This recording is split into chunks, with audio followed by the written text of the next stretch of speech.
Priority isn't like, how do I get him to stay? How do I get him to love me? How do I get him to fill out this picture with me? Your priority is know yourself. Go know yourself. Well, I've been in this marriage since I was 20 and I just feel like that we've grown apart and I don't know. No, no, no, no, no. Do you know who you are? Yeah. Because you've changed. Hopefully you've changed and he's changed too. So like, when's the last time you reintroduced yourselves together?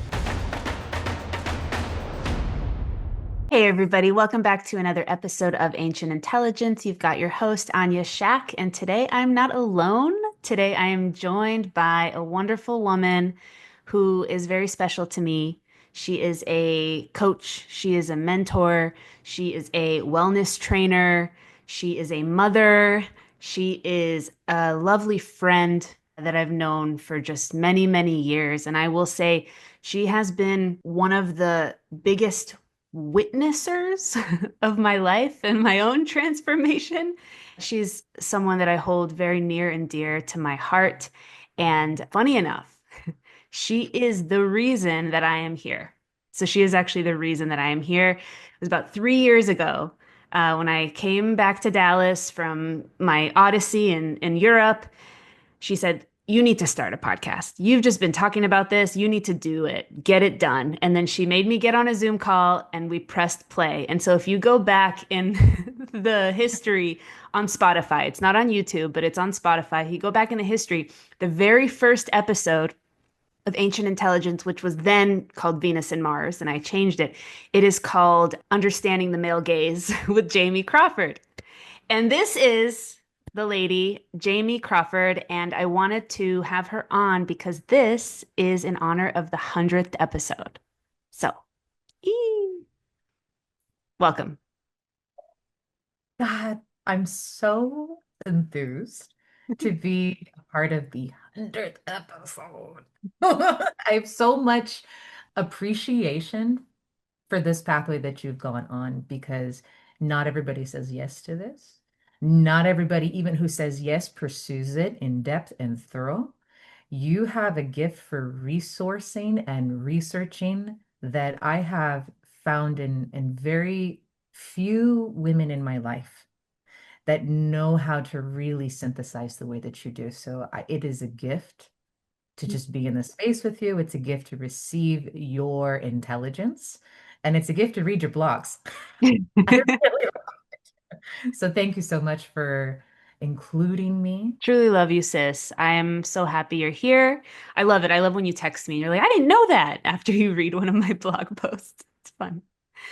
So, everyone, yes, Jamie and I are here. I really want to get into a conversation more focused around women and women's priorities, how we can get back to a sense of wellness as women, because I feel that just in the mainstream we've gone pretty far. And I've written about this, right? Like so many women are suffering autoimmune issues, so many women are taking antidepressants, so many women are, you know, frustrated. There's so much hostility, there's so much frustration. I was just had a discovery call with a new potential client yesterday and he was like, I just don't know if I could ever trust women again. Like I don't even know if I can trust women anymore. I feel like our values are completely off. We don't want the same things. And then he said, "Yeah, I just don't know. I don't see a pathway for getting back to a place of full trust, value alignment, and healed men and women together." That is the mission. That is something I'd like to see. And I know that the work that you do in your life is to this end as well. And so, before I ask you my first question, before we get into this topic, why don't you just tell everyone a little bit about what you're passionate about and what you do with your life and where you're at, and just a little bit about you? So the easiest way I could provide my message is that I'm in service to the freedom of others. Everything that my life encompasses, every pathway that I walk down, is always keeping in mind the freedom of the mind, the freedom of life, and you to choose, the freedom of your concerns, the freedom to actually self-discover and employ in your life what you actually discover instead of just retaining knowledge, the wisdom to put it into practice. And so my life's motion, my momentum, anything that God brings into my pathway is always for the freedom of others. And so if that's a course that I build, if it's a client that I coach from 6 months to a year, if it's working with psychedelics, if it's spiritually mentoring somebody, it's always in mind your peace and your freedom. I So love that's what it. That's I'm really about. beautiful. I will say in my own life, you've been someone that's you hold the vision so well. You hold people in their vision. You hold them to their vision. And it's speaking of the feminine and speaking of uh, the beauty about women and what women offer the world. I spend a lot of time on this podcast really bringing bringing up men because I think it's needed. And I want to spend a little bit of time bringing women up as well, because that's a part of it. I'm a woman, you're a woman. I love women. We love being women. And it's just something so beautiful that I think when I've asked other men, what do they love about women? And they've said things like, she just believes in the vision. She just believes in it. And she just will believe in it almost more than you, almost more than like you've done that. You've believed in my vision before, more than me. And so you've always represented that, I think, feminine aspect in a way of support and loving nurture and complete patience. Like I've never seen you be impatient in my life. Ever. I'm sure it happens in the back end sometimes. But with people, when you're in relationship, when you're in communication, I've never seen you be impatient with someone. And it's a quality that I feel is really beautiful and underestimated and undervalued. I appreciate that. And for the for the background or whatever the back room Yeah. working out portion that I do with God is like, God, I know that I see this right. I know that they just told me that they want to do da da da da da. Why do I feel the frustration? And God has always reminded me because you want to see them win.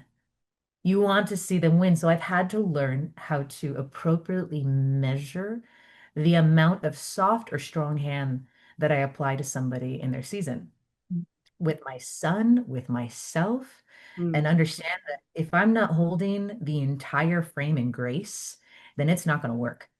So if I don't walk inside of grace, patience is a on and off again online quality. And so if I live inside of grace and I receive the grace of God and then I employ it in my life and other life, it's easy. It's very easy to be attuned to a person in their season because you're not judging or misportraying them by what misalignment they're currently in. You're never seeing a person in their yesterday. So mhm, if you walk in grace, you're seeing them in what they were designed for. And then everything else that you see as a misalignment or a pattern that doesn't work in their life is just in the way. That's it. But they were always made for that. They were always built for that. They were always the thing that they say that they want, it's always theirs to have. So it's never like you're wanting something that is way beyond reach, it's way beyond the framework of your life. Like, no, if it was put in you, it's for you. And so we're going to figure out what got built inside of you that needs to be let go. mm, That's it. That's it. It was always you to begin with. And so I so appreciate that you see that because that's what women are built for. They're built for reflection. So for you to say, you hold the vision well, I say thank you for seeing me mm. because women are designed to reflect. So beautiful. You took the words right out of my mouth because that's where we're going next. I love all of the words that you just used. I think there's a bit of a caution in talking about men and women as this like monolith. It's really easy to get caught in that, and it's really easy to get a lot of pushback on that. But we do still have specific designs, and there are still specific priorities that I think connect us to God and connect us to our path and uh, give us the optimum chance for love, right? I feel like that's the ultimate. And I think we've lost sight of that. And I'd be curious to hear, like, what do you think women are missing right now? And like, what are they not seeing in general, right? In the mainstream, just the general gist of the feeling, you know? I'm just curious what you think. Hmm. No, that's a good question because I think sometimes if we sense something off or out of reach, our first attempt to reason with that is to see that there is a missing or a gap. Hmm. I would submit that it's actually something forgotten that needs to be recalled or Mm. remembered. Yeah. So there may be something that left culture Yeah. or left the teachings or the doctrines or the principles within a culture that were placed in ancient ruling, placed in ancient protocols of daily showing up and not showing up. How do we do that for each other? How do Right. we, in our families, between men and women, as mothers and fathers, as Right. members of the community, as Right. members of the elders, and how it is that we carry different designs in different seasons. So the reason why ancient intelligence, I believe, is necessary is because we're in a pathway of not necessarily figuring out what is missing, but what got forgotten. Love that. 'Cause it was here. It still Was is here. here. Yeah. It still is here, but Yeah.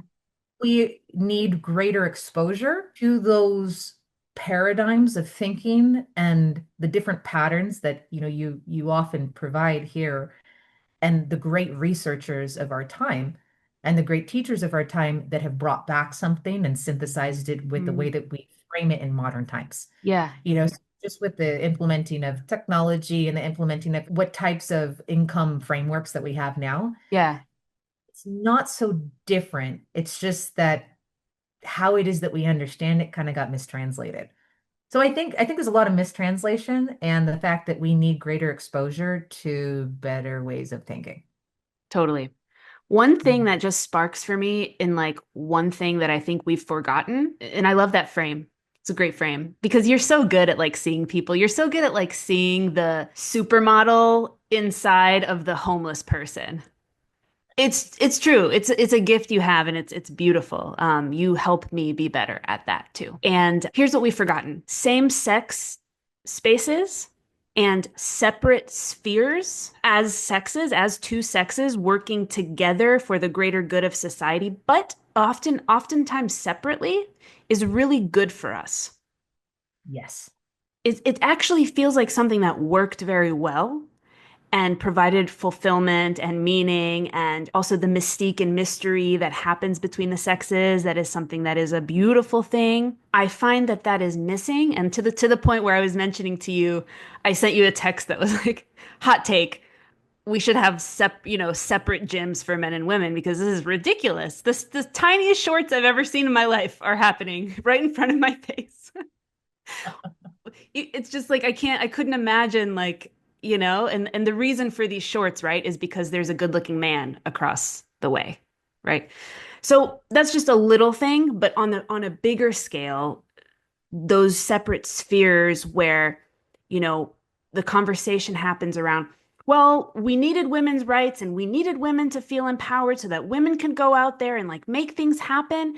It's like women need to feel empowered, yes, but women don't need to be competing with men. I think that's where we went wrong. So I'm just curious how you feel about that. Let's tease that out. No, no, it's important that we actually say that because where we were right, and I say right in our ability to actually see the out of balance nature of how women and men were being represented, at least in our country, because our perspective Yeah, and totally.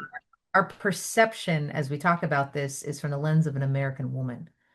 And so if we look at 150 years of American movement in how we equalize our movements, we're looking at the rightness of women to want the things that they wanted according to how maybe at that time they were misrepresented. Maybe how it is that they showed up through the different changes of industrialism, the different wars, the different changes from conservative to progressive movements of ideology. and ways of thinking and the libertarian movements of how women are not just able to express passionately in their homes, but now they could go out to the jazz club and now they could go out and express in their fashion, which had always been there, Mhm. but it wasn't always available to everyone. There Mhm. was a upper class female caste of most societies that actually had privilege to represent themselves artistically, uniquely, style wise, and maybe eccentric in the nature of how women can actually range in their emotional, this is me. And look at the uniqueness that I have, and I have something to say, Yeah. but then the woman on the farm or the woman in the lower class who had 16 hours of work day, Mm. her voice wasn't represented and her clothes didn't match what her potential was. Maybe. Mm.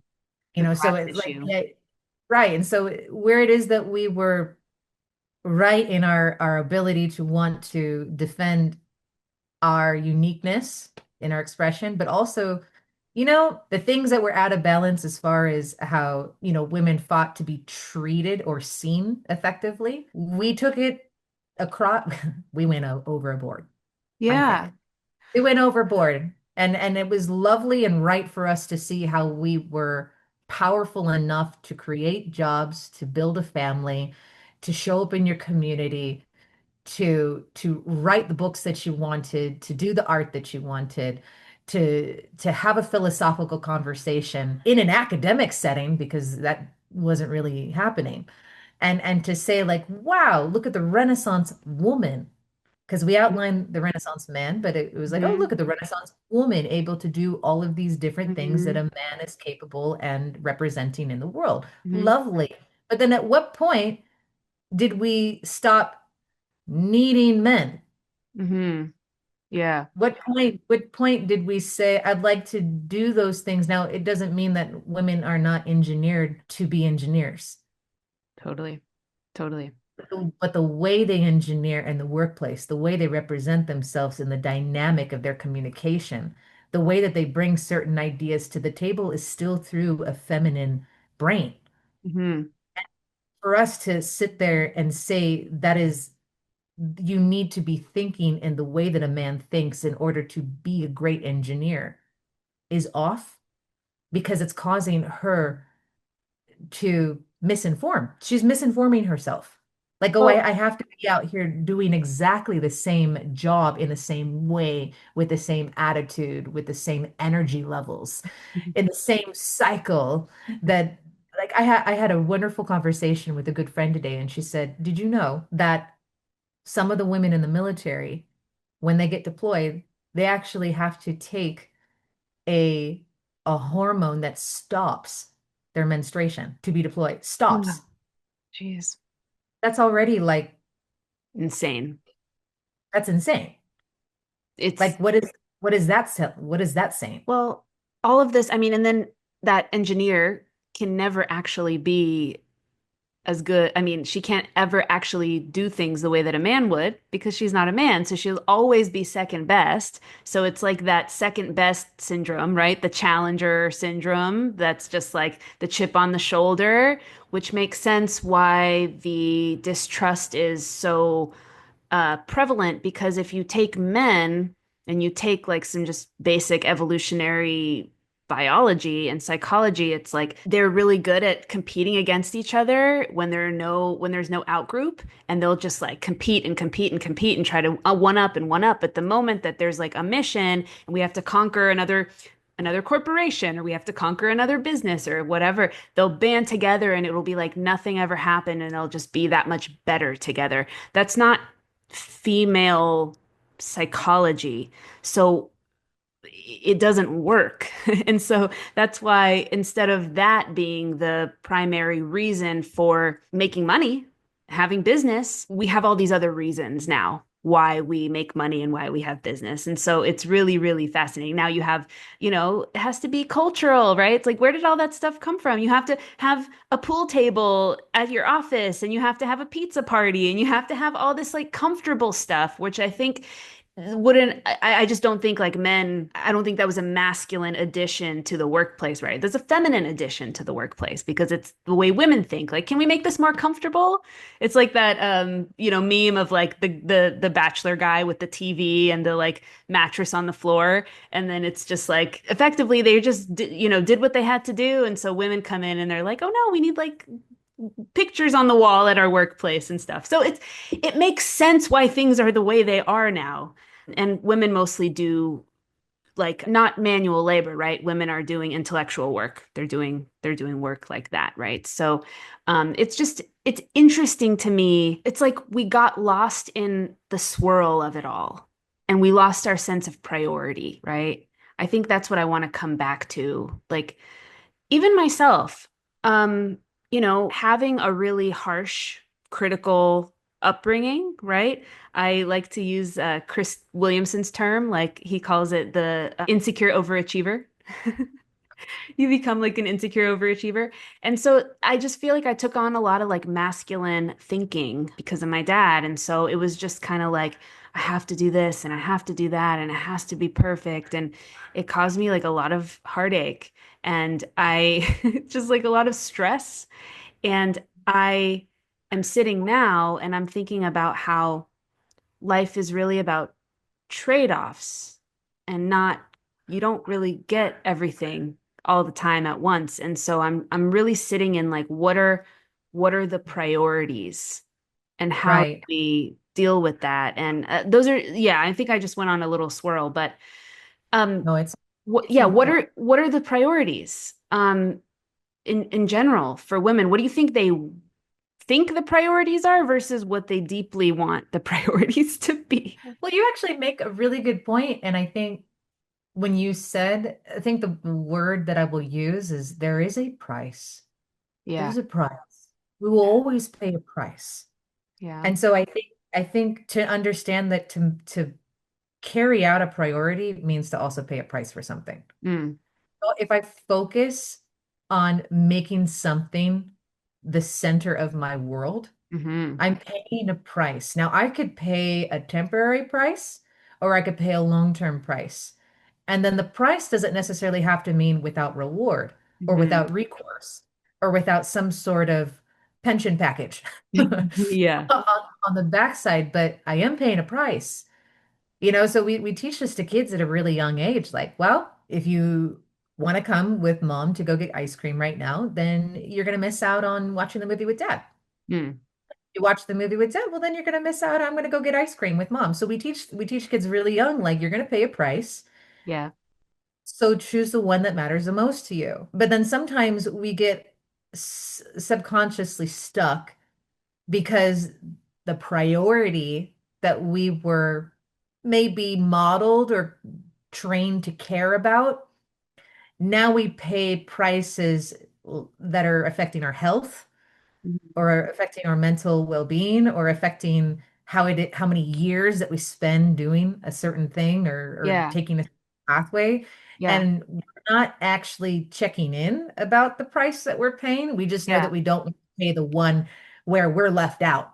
So I don't want to be left out. If I find myself in a corporate structure and the whole point of the corporate structure is to grow in my position and how I can give to the corporation or how I can be paid, compensated, or how many Yeah. skills I could, or what role it is that, why do we say it that way? Well, because of how long have you been in there in that position? 10 years. How many times have you been promoted? Well, once. Really? So like the judgment is like, Yeah. really? What are you doing there then? Like, what's your purpose there? What's your motivation for being there? Well, like I want to make sure that I could provide for my family. And it's like, that's it? You want to pay the bills?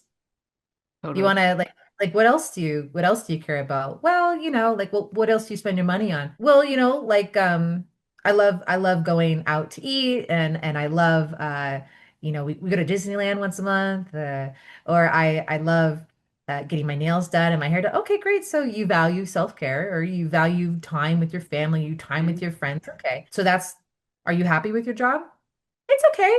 Like I can do it. I can get by. Are you good at it? Yeah, I'm good at it. So then why did you only get promoted one time in 10 years?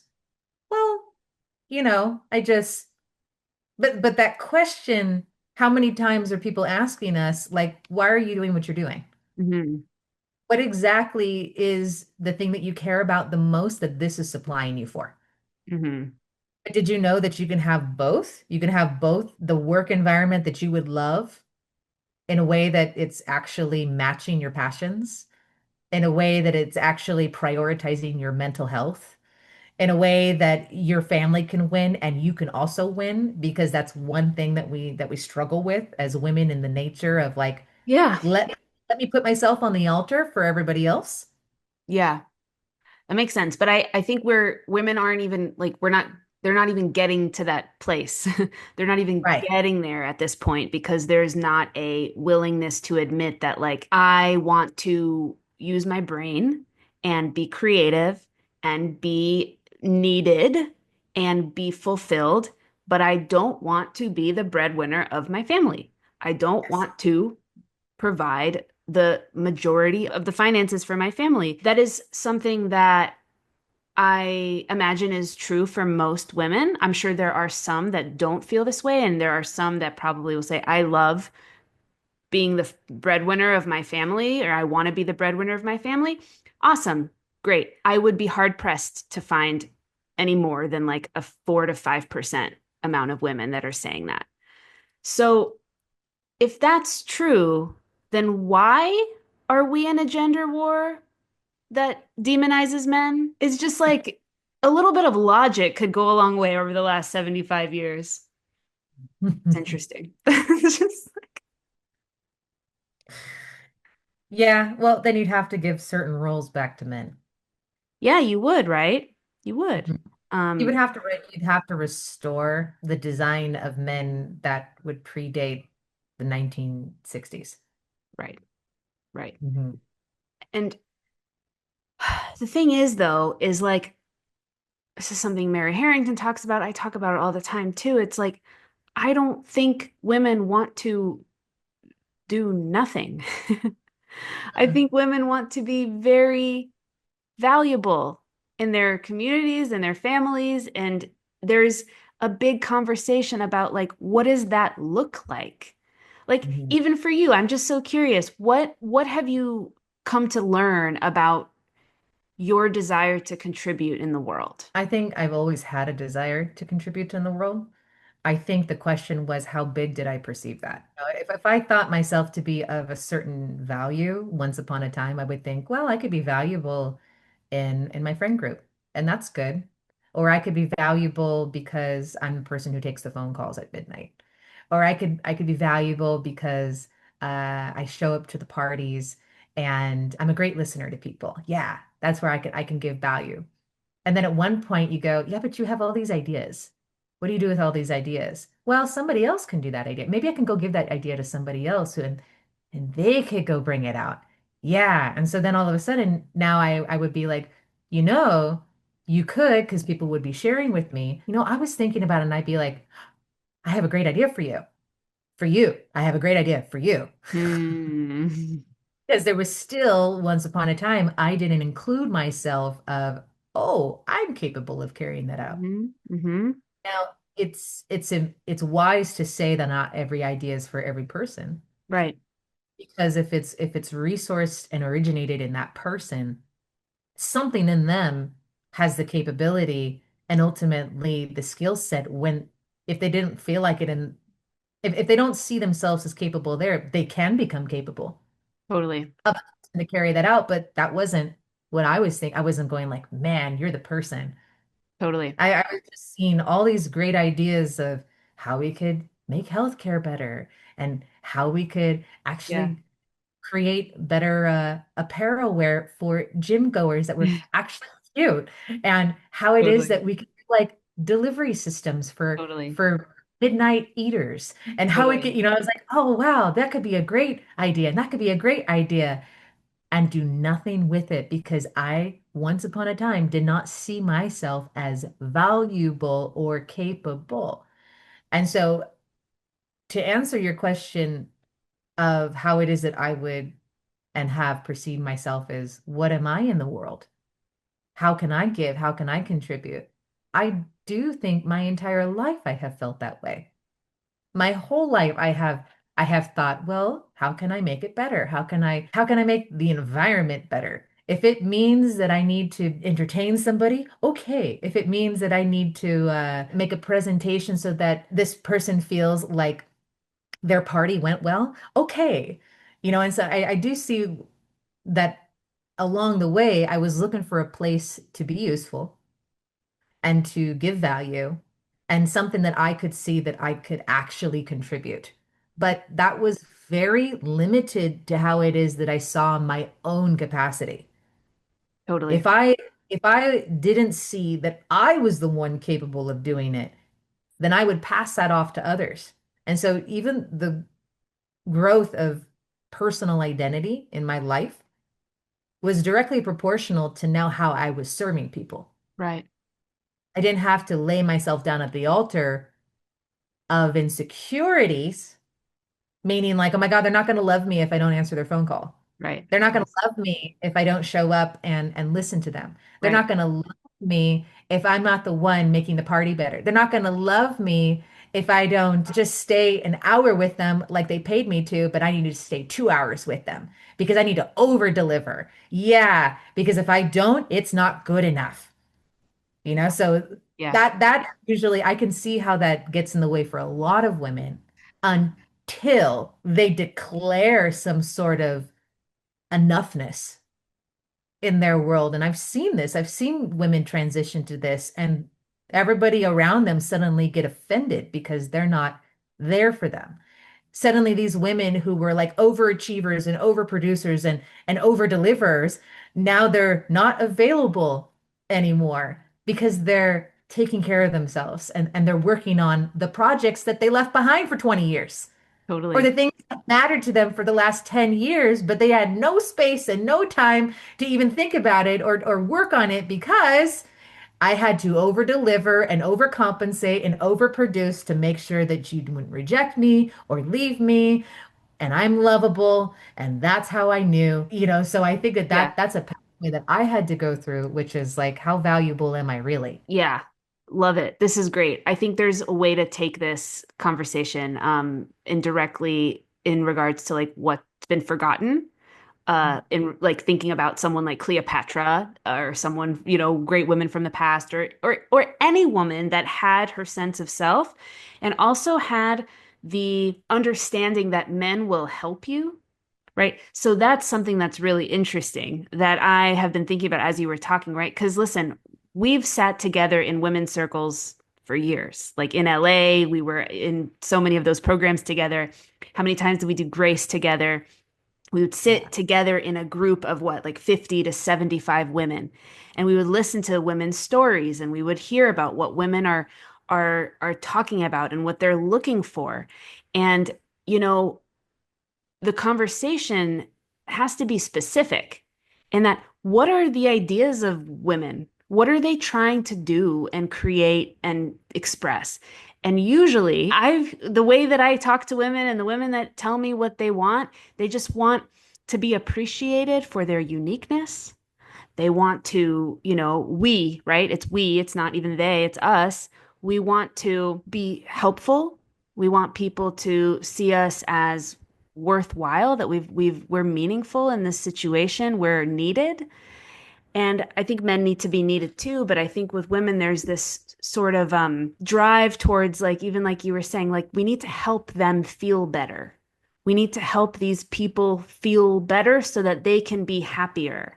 Like we have this drive towards that I think is innate to women in many ways, that nurturing aspect. And I think that it's interesting because what has happened, because I totally relate to you, right? This idea of like I just want to do all of these things and I want to be loved and I want to be enough.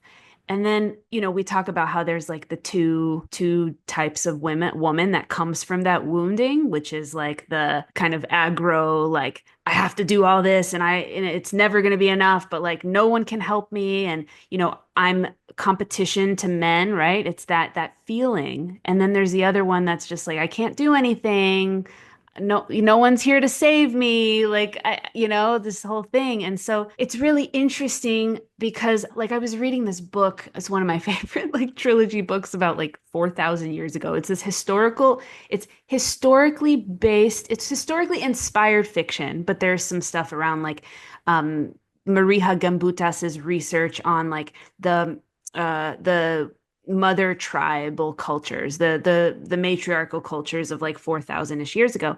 And there's this one moment I remember in the book where this 13-year-old girl is like walking with her grandmother and she's like telling her about this idea that she has for like this square that she wants to do a party in the town center. She wants to, honor the snake goddess in the town center. And then she's like talking about how, oh, she needs to build the statues and she needs to get all the materials or whatever. And her grandmother, right, the elder woman, is just like, you have an entire town full of men that would love nothing less than to help you compile all of these statues and do all this stuff. And so it's something interesting like that, right? It's like use what are our skills and how can we utilize them? And it's interesting because you'll get the person that's like, okay, well, what about the woman that wants to, go get her PhD in biology and become a scientist? It's like, absolutely. Can we make sure that that woman that really wants to do that has that opportunity? If she really wants to do that because she was made to feel like she could do anything she wants to do, like that's fantastic. How do we tease out the nuances of these conversations and get real about what our physical capabilities are, about what we want to express, what our natural design is, like you said? How do we like what do we do? I'm like lost. It's such a difficult conversation because it feels like there was this aggressive charge of women into men's workplaces. We're like, hey, you got to compete with us now. And it just feels very wrong and not feminine, not the feminine way of ideating and collaborating and doing life. How can we do that? Can we do that, please? No. Well, I think we'd have to. It's not a starting over, but it's starting fresh with Yeah. like really, what does history tell us about our design Okay. and, Yeah. and our capacities? You can Yeah. have women that are more uh, wired in a certain way that looks more masculine, and you Yeah. can have women that are wired in a certain way that looks more feminine, but yet they're both nurturing. Yep. They're both capable of encouragement. Yep. They both have more emotional resonance.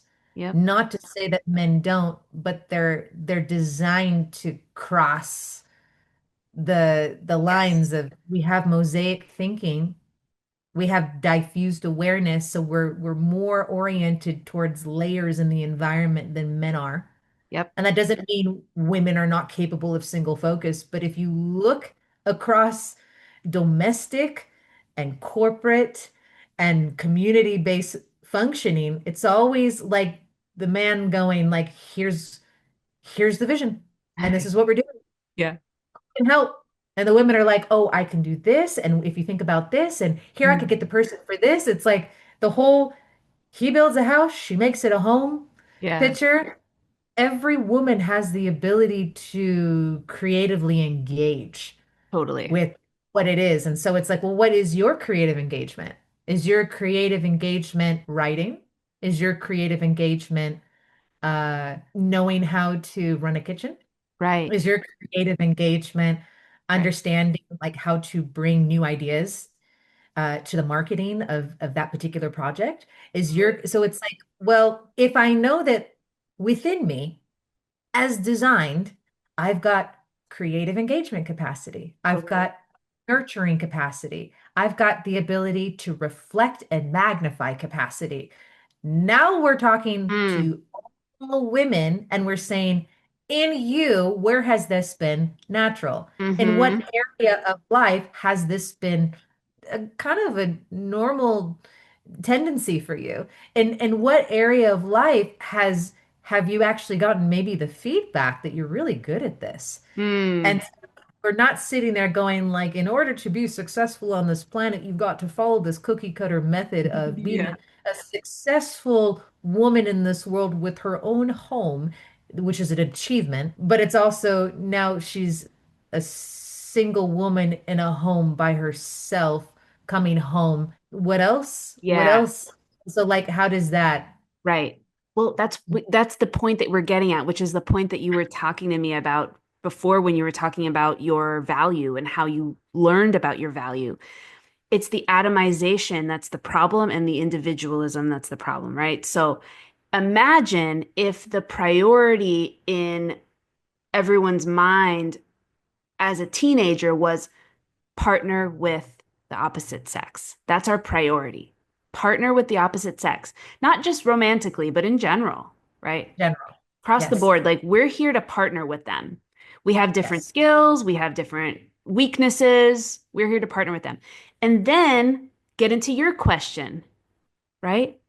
What are the things that are innate within you that, I like you, I think you've done this with me before too. We've done this with each other, so maybe we listen to the same thing, but for people listening, like either for yourself or for your spouse, ask them to text the three people they know the best, right? Their closest friends, and ask them to tell you what is something that is unique to you that no one else carries and has, and let them tell you what that thing is. And it's really fun to get those answers, and it's just like, oh wow, yeah, this is one of my gifts in life. Men and women alike. Yes. Yeah. And and that's the craziest thing is that we were actually this is actually something that I heard in one of our sermons rather recently Hmm. that and it never occurred to me how true this was that for the majority of time on the planet, we didn't live with mirrors. I was like mind blown and also full of questions and also wow, that makes a lot of sense because why? We were made to see each other through each other. And so the importance of having parents that know how to reflect back to you the things that are developing and emerging in you as a kid is everything.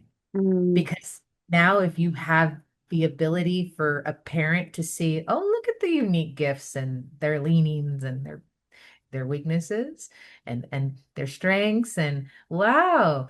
So I won't just throw them into the rotating bin that our framework of education says, okay, everybody go to school and everybody sit in this classroom and everybody develop this way. And we care about these things, but we don't care about these things. And now we're going to throw out home ec and we're going to throw out art classes, we're going to throw out music classes, and we're going to throw out automotive classes, we're going to throw out, all these things because it's not competing on an international level of mathematic, science, and technologically oriented Totally. corporation. It doesn't trade well in the marketplace. It's Yeah. it's going to enhance the pharmaceutical model. It's not going to compete with China's engineering output. So forget it. We're done with all of that when you have the rising emergence of neurodivergent people on the autistic spectrum, on the ADHD spectrum that were like, huh, is it divine intervention? Is it a mistake? Is it something that happened and now we're seeing the effects of it? Like there's a looming question about that because Yeah. what it's doing, I believe, is it's also questioning the entire model of development Hmm. we as kids go through, Yeah. which is very linear, it's very structured, and it doesn't take care of the individual giftings of people. It doesn't Absolutely. leave room for it, and nor do if you don't have a parent that's tuned into you. Then you grow up perceiving that your goodness and your enoughness and your value in the world is only seen through Hmm. this filter of if you don't know how to perform academically well, you're not suited for the collegiate pathway, and therefore you're not suited for the secure job placement. So therefore, you're not valuable enough because you didn't have an Ivy backing Totally. to, or so we're not going to listen to you and you're not credible. So you might as well find a job in the entry level position and then work your way up. And Totally. then forget about the fact that you were an expert sewer by the time you were Yeah, 12. Get totally. Forget it. it. And Forget so it. right. And we're letting those things shine through much more now, which is really beautiful. You'll see like that one kid that like just started playing the guitar and now he's just like a guitar genius at 12 and it's great. And you see those fun stories thanks to the internet. Um, but yeah, I totally I get that. I think there's and there's just like a foundational missing alignment on, mom and dad together, right? That's important. Not everyone is that lucky, and everyone has to go through whatever that it is that they have to go through. And But I that's guess, that's a key part. So we're talking about how we learn priority, right? right? So we have a whole generation of kids who were raised by single moms Totally. and single dads, but Totally. a lot of single moms. And when you have a single mother, she cannot help but rule, live, and move inside of her masculine. Totally. Of course. Can't help it. She Of course. cannot help it. And so if we're looking at how a lot of these men are like, these hardened, aggressive, and like really volatile women, what we're saying is just like she's so out of balance in herself, Yeah. but how is she to put food on the table Yeah. and to be able to live beyond a poverty level Yeah. without really getting into mode? Yeah. That mode, and how long has she been in that mode?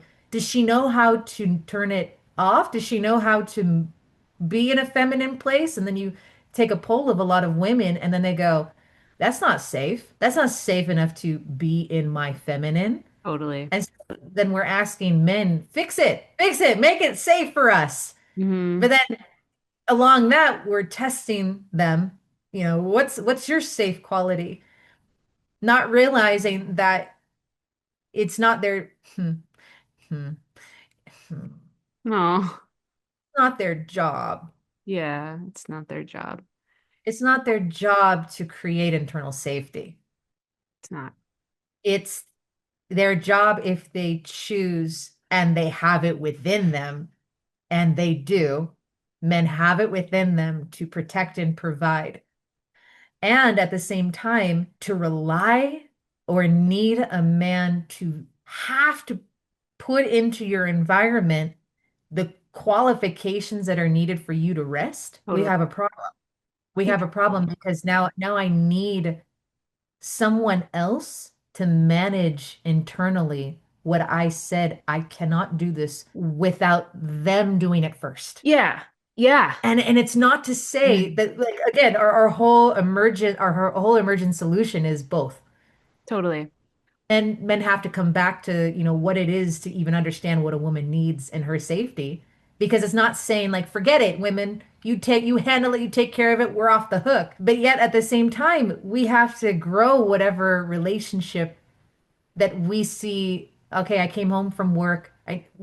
Did I shut off? Did I come offline? Like, Yeah. am I still unable to sit down? Totally. I think That's not a priority. well, and also I think it just speaks to the metaphor of like invitation or no invitations. And what I'm saying is like a woman that's heavily in her masculine, a single mom, just doing the thing, putting food on the table, right? There's a barrier there, right? In a way that maybe used to not exist before. And so even if and there's a fallacy right now, right? The fallacy is that like men just need to like be aggressive and go up to women and just get rejected 99 times and then get a yes on the 100th time and like everything's fine and rejection's part of the game. But actually, that's not how it went down for a long time. The Victorian era of the white handkerchief being dropped. I think men responded to a woman's energetic invitation, right? And so they're not getting the energetic invitation anymore. So they're backing off.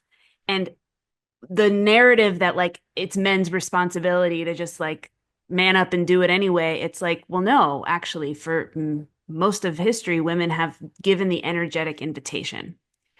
Right. And so it's like it's a tough conversation. How do we it's a stalemate because if you right, if that single mother is, bought into mainstream culture, mainstream narratives about men, it's like men ain't shit, whatever.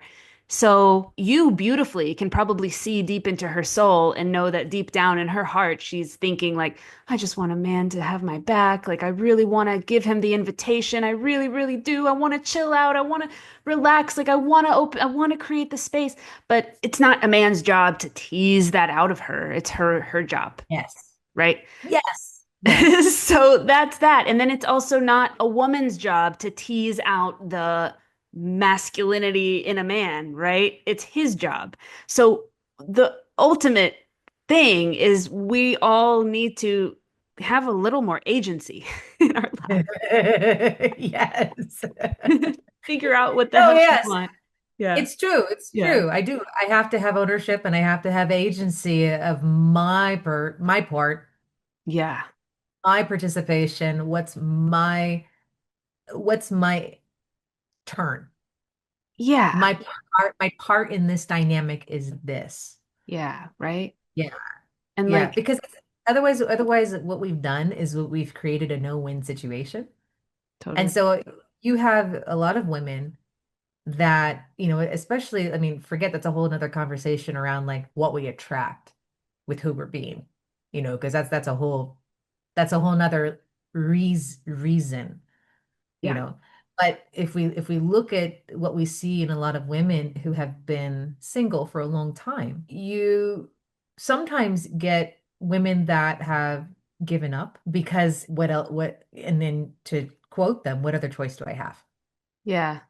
And then, what is it that I now need to muster up within myself to keep going? Well, what ends up happening is that we remove that invitation.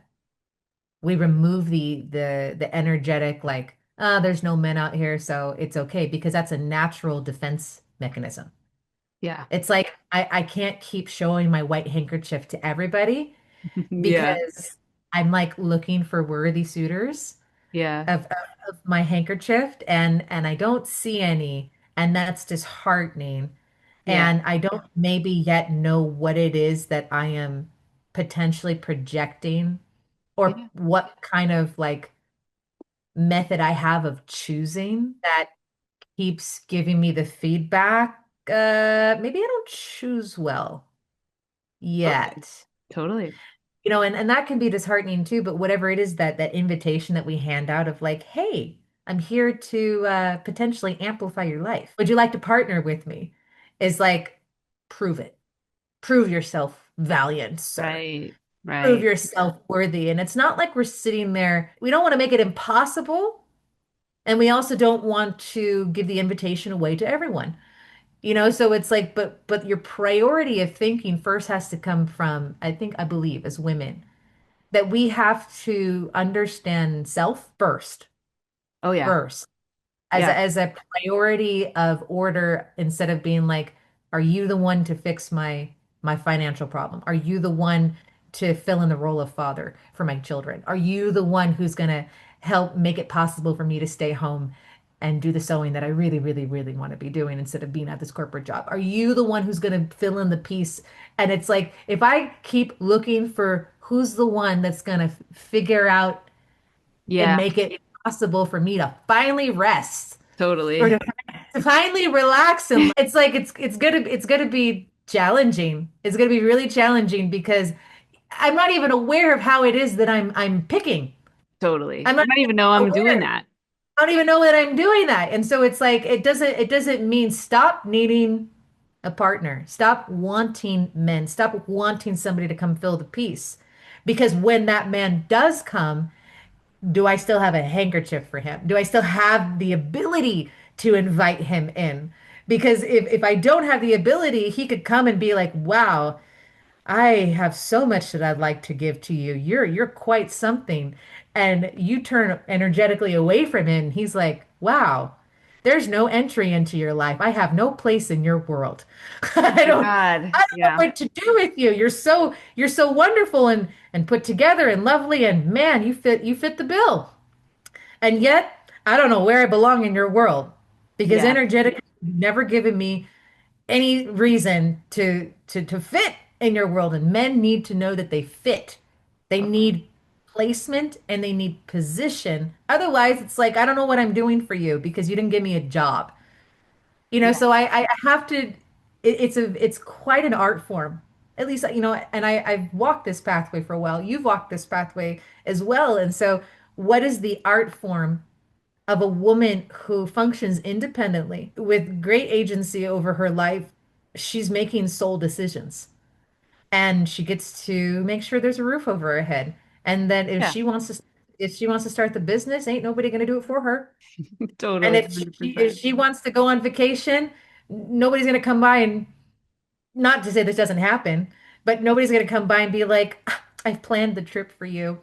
Make sure that you're free on these dates." Yeah, of You know, course. sometimes we get enchanted by men who do offer that invitation. We go, "Ooh," like it's happening because we're really like, somebody tell us that you can lead my life for me. And so Totally. it's an art form to be able to carry your agency to be like, listen, if God put in me to build that company, so be it. And I will be the one to build the company. If God put in me to make that event happen and I'm the one who got the idea, so be it. And can I still be soft? Can I still be supple? Can I still be willing to play when the moment calls for it, when the masculine shows up? Am I still like postured in a way that's it's very rough and hardened and full of distrust because I'm like, you're not paying my bills. What do you want? You're not building my business. What do you want? Or can I be aware of the moment enough and safe enough because I've done the work in myself to be like, oh, we're in that moment. Okay. Hi. It's nice to meet you. You sound like you have an invitation for me. What is it? I'd like to know. Like, how is it that women can create that level of priority without saying, come rescue me, and without saying, don't come find me? There you go. Yeah, it's the spectrum. It's so true. The two sides of the spectrum. No, it's really well said. Yeah, absolutely. It all resonates and it's so interesting when you were talking about the white handkerchief. I love that metaphor. Like it made me think of that the parable in Matthew of the 10 virgins, the 10 maidens, right? Because The it's oil like lamps. yeah, the one with the lamps, though, like the half of them had enough to last. And so the idea was that they weren't worried or they weren't short-sighted, right? Because the bridegroom came late. He always comes later than you think he's gonna come. And so, right. And so the ones that didn't bring the oil, though, they're the ones that I think the point really was they're the ones without faith. And what you're speaking to is right. It's like I have faith, so I'm gonna make sure I have enough oil for the rest of my life because that's how much faith I have, right? So it's kind of like that, and I think you're speaking to something really important for women. That parable is Yeah. so key for how it is that, I mean, You keep raising your hand to Zoom. the Zoom is just like, yes, yes, I'm ready to speak. I was like, you don't need to do that. But I'm ready. I'm ready. If you put your hand up, I'm ready to put your hand up for you. Because is the oil in the lamp, right? Like it's a readiness quality, and that applies to both men and women who are Yeah. becoming ready for something that hasn't arrived. Yeah, totally. So like as women, I'm either walking with great sovereignty and great authority and great agency in my life because why? If I look around, it's me and God. Okay, it's me. Like, well, what gets to build this thing that I'm Okay, good friends. Well, what are good friends? And Hmm. okay, Hmm. what does a great inner circle look like? And if I keep going like this, I'm gonna have some major health issues. I should take care of that. So then the call for priority, the oil in your lamp is like, it matters the sleep I get. It matters what I'm eating. It matters that I take care of myself first. It matters that I actually give attention to my dreams. It matters that I spend some time in silence, in the space that I'm so avoiding, because God forbid that I find out that there are these things that I haven't healed yet in myself, and I can't stop long enough to figure it out. And so now I'm a woman in my 40s going, I don't know who I am. I don't 100%. know. I don't know who I am. So it's difficult for me to be like, what do you want in a partner? I don't know because I don't know who I am anymore. You're like, Yeah. oh my God, that's your priority. Yeah, it's Your true. priority isn't like, how do I get him to stay? How do I get him to love me? How do I get him uh to fill out this picture with me? It's like, no, your priority is know yourself. Yeah. Go go know yourself. Yeah. Well, I've been in this marriage since I was 20 and I just feel like that we've grown apart and I don't know. No, no, no, no, no. Do you know who you are? Yeah. Because you've changed. Hopefully. Hopefully you've changed and he's changed too. So like when's the last time you reintroduced yourselves together? Yeah. So the oil in the lamp represents readiness. It represents he's not there yet, or the capital for my business isn't here yet, or the dress that I'd like to be wearing for that gala in the fall isn't here yet, but am I getting ready for it? Do I have space for it? I just like I cook for just my son and I. Hmm. And when you have one kid that I mean, if I didn't have any kid, I don't think I'd cook a meal. Yeah. Yeah. I really wouldn't because the way my schedule runs, I'd snack. I Yeah. really would. I would snack all day because it would be how it would work into my schedule. But cooking for my son has made it possible for me to actually create dinner time because it matters to me to sit down with my son for dinner. Yeah. And then there was one time last year where I was listening to this woman who had a cookbook and she was coming out and then she was in a ministry, but I really liked the way that she was taking so much time to prepare these meals for her family. I could hear and feel the effort and intention and love and creativity that went into it. And I asked myself, I was like, do you do that? I was like, no, we just make sure they eat. And then God told me, yeah, but one day you'll do that for your husband. And I was like, oh, yeah, that's right. So I bought the Hmm. cookbook.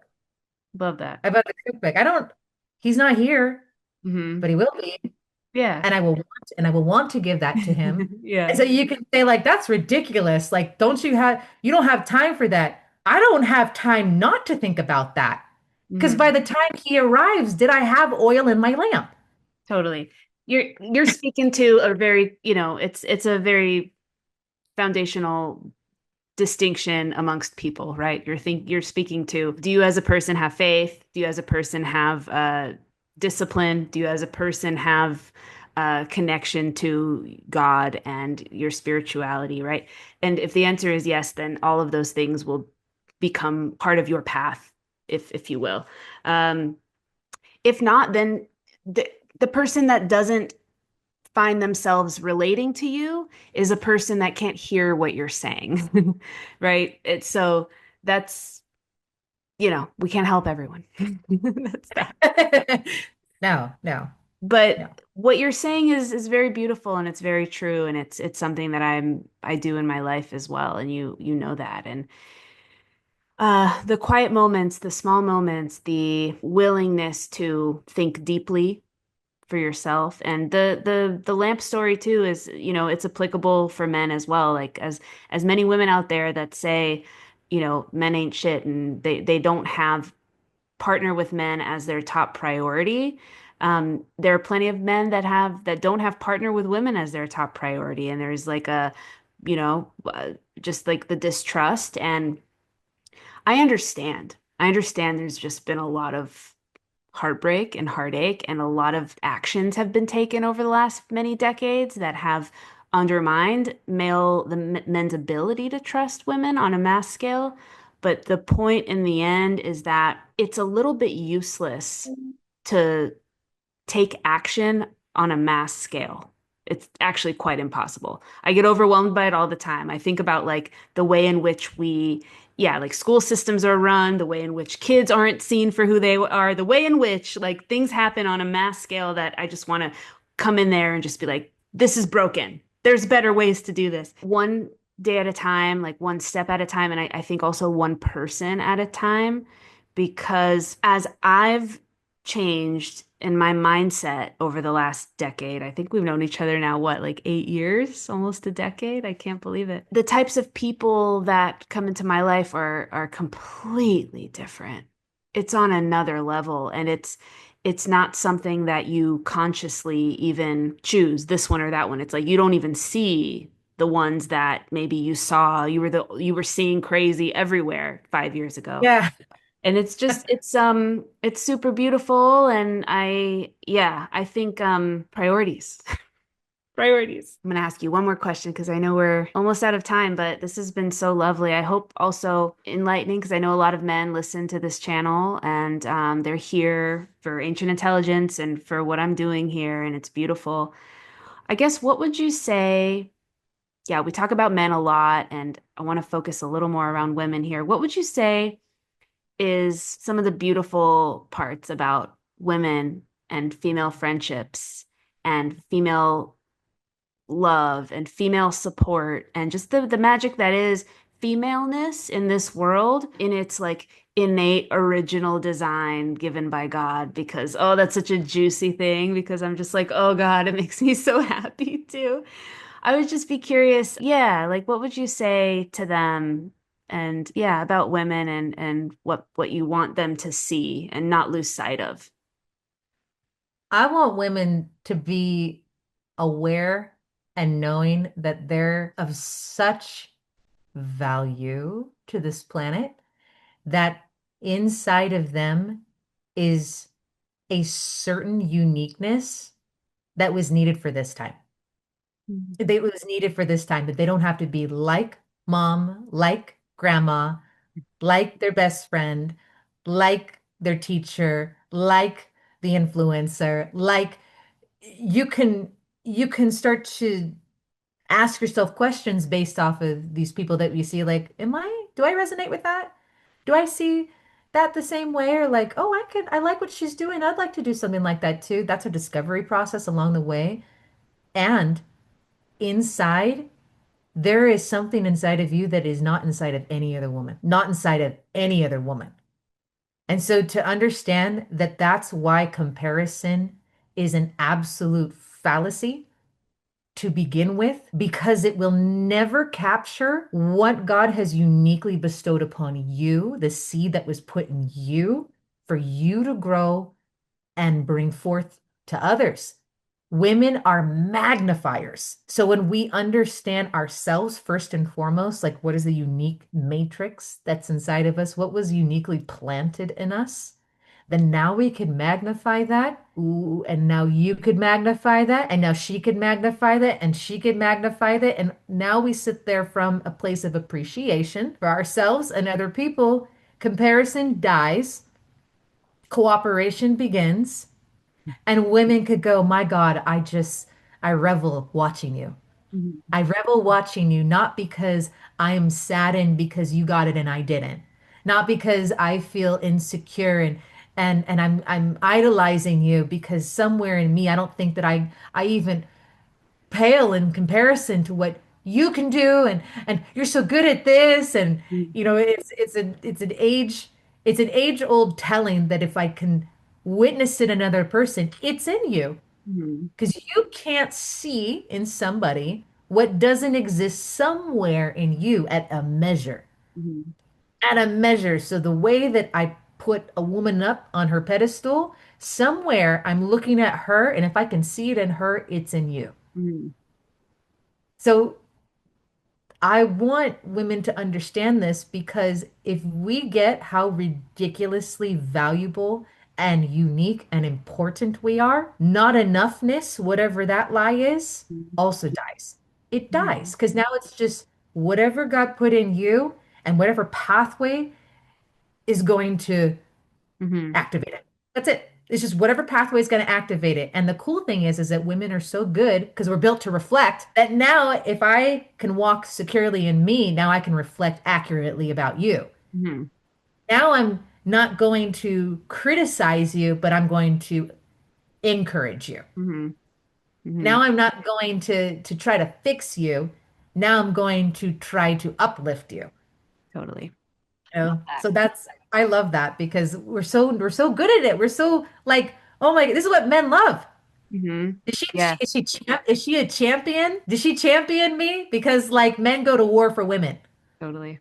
They go to war for women, which is why they can be so hurt by them too. Yep. Yeah, we have a whole generation, two generations full of hurt men, absolutely. Yes. And hurt Yes. women too. And you know, I love that. I love what you're saying. And what you're really speaking to is like what Stacey Eldridge says around like beauty is what is within every woman and beauty is chemical, it's not physical. And I think a woman knowing her beauty and her true power and passion and her true like what matters to her, that then inspires her to care for her body and take care of herself. And then yeah, because it's not just one without the other. We're not saying that like you have this inner beauty and it doesn't matter what you look like. You are responsible for caring for the body that is the temple that like God gave you for this life. And so I believe in that deeply. And that's why, wellness and health and care is so important. Women have been caretakers for so long. And so I think that then does exactly what you're saying. And then it calls forth men, right, to find the meaning in life and what's around them and what's, worth building for, creating for, working for. And it just goes back to that agency, right? Two whole people that want to partner and not compete and just partner and then Yes. go through like, okay, well, what am I good at? What are you good at? Like what, all of that, and then create kids that then know their self-worth, right? So then they can do the same thing all over again. And man, what a world that would be. What a world it is. What a world it is. You're It right. is. You're absolutely right because it is here and I see it all the time. I see it all So do the I. time. So do I. So I'm So do not I. I'm not worried. No, I'm not worried either. That took a long time for me to really give myself the opportunity to see it. Hmm. The very thing that we focus on is the very thing that we'll see. Mm-hmm. And for the longest time, what I would see is non-trustworthy men. I would see hurt and broken women. I would see damaged relationships and broken marriages. And I was like, wow, I guess this is it. And it took a long time for me to come to the grips with the fact that that's all I was looking for. Even though Yeah, I of didn't want to look for it, course. subconsciously, that's what I was looking for. And so the Yeah, moment that I was like, forget it. I know it exists, but I don't want it. I want totally. this. And Totally. so suddenly all of life and the universe was like, I got you. I got you. God was like, this is it. This is how I made it to Yeah, be. And I was like, great, show me the totally. people. And then Totally. all of a sudden, how these wonderful men show up. I mean, I know wonderful men. I'm surrounded by incredible men, amazing women, like really empowered, brilliant, intelligent, gentle, nurturing, feminine women. And I look around and I'm like, well, this also exists in the world. So which one do I want? Totally. It's so That true. one existed, this one existed. So which one do I want to participate? So What true. what what population do I want to be a So part of? Oh, I true. want this one. So I'm going to continue to be in this one. Totally. I love that. And to end the convo, I love that. Mhm. It's beautiful. Based on that conversation of like, which one do you want? For everybody listening, then we can, it's almost like, when we give each other direct feedback. we give you, hey, can I give you some feedback? Are you open to that? Right? It's like soft and it's caring, and you know it's coming from the higher place. It's coming from the place, hey, I see your potential. I see your greatness. Are you willing to hear what doesn't work for that? Uh, Coming from that place, we can then have these conversations that I'm having here on this channel. Hey, maybe same-sex spaces are better for us. Hey, maybe the birth control doesn't work. Maybe this doesn't work. Maybe lingerie in public doesn't work. Maybe video games don't work. Maybe porn isn't working, right? We can have these like society level conversations, which is what I'm interested in here. And it's beautiful to frame it that way. And I mean, I love feedback. I know you love feedback. Most people that are pretty high agency and are ready to take ownership and not blame, they're really, really open for feedback because they know it's neutral and it has their best interests at heart. And so, like, yeah, I ask everyone listening, like, which reality do you want? The one where men are shit and women are crazy and everything is broken, or they're healed, whole Yes. women and men bettering themselves on a path to union and partnership. And we're just here on at whichever part of the path that we're on, right? So that's my final 2 cents. Any last words to the people watching and listening that have made it all the way to the end of this 100th episode of Ancient Intelligence, with you, my lovely Jamie? I don't want to detract or deter from the beauty that you just spoke. Hmm. It's beautiful. That's it. That's really all it is. It's an invitation. Everybody has an invitation. Everyone has an invitation to build the world that they want. Yeah, That's it. beautiful. Everyone gets it. Not everybody takes it. Be someone who takes the invitation. On that note, I hope y'all have enjoyed this beautiful conversation, and I will see y'all back here next week for 101. So, all right, have a great rest of your day. Till the next one. Hello, I hope you've enjoyed this episode. I'm so happy to be here bringing my wisdom, my truths, all the research I do into pop culture and evolutionary psych and beyond to bring men and women the information that we all need to know to find that ultimate harmony with each other. This is the mission. This is why I'm here. This is what I believe in. So if you found value in what I'm doing here, please help me grow the podcast. And you can do one of two things. Either share the episode with a friend or leave me a review on Spotify or Apple. This will help me so much. Until next time.